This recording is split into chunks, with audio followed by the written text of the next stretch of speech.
following segment is sponsored by the National Fire Protection Association. In the past 5 years, wildfires have destroyed nearly 32,000 structures in the U.S. Most of these were homes. This number could drastically grow as increased wildfire activity threatens communities. However, research shows risks can be reduced when residents take just a little time to prepare.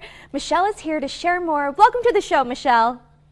Thank you for having me. Of course. Okay, how big of a problem is wildfire in our country? Wildfires impacting communities across the United States, and we're seeing more fire that can grow larger quicker with the conditions that we see across the landscape, often hitting communities that we don't expect to see have a wildfire, and at times of year that we're not anticipating a wildfire. So it really pays to prepare ahead of time. Absolutely. Okay, what is Wildfire Community Preparedness Day? That's a campaign that the National Fire Protection Association started a decade ago along with State Farm Insurance to encourage people to get together and do projects with their friends, families, and neighbors to start to bend down the wildfire risk in their community. Okay, let's talk about what we can do to help protect our homes and what are some examples of risk reduction projects? Right. So the things we can do to prepare our homes are many, and they're often very simple. And so a lot of it is about taking away the fuel for a wildfire, not so much when it's out in the forest, but as it approaches the community, the things on our home, near our home, around our home can be the fuel. And if we can pay attention to that and reduce that potential, we're really in better shape. Good to know. What is the ignition zone and its significance?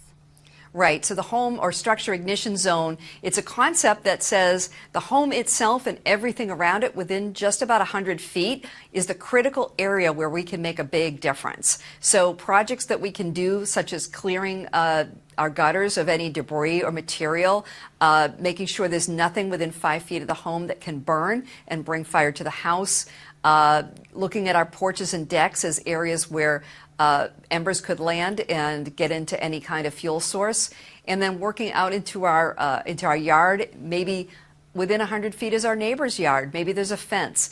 Working with our neighbor to reduce our shared risks is also really important. So all kinds of projects addressing those issues will help the home ignition zone be a place where fire isn't going to have a bad impact.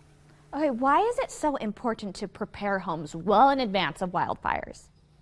Right. So in the spring particularly, it depends on the seasonality wherever you are in the country, but when you're doing sort of your annual or biannual cleanup of your yard, your area, these things can also help with fuel reduction for fire and help you be safer. And you want to be doing that at that time when you're not trying to relax and enjoy the summer, right?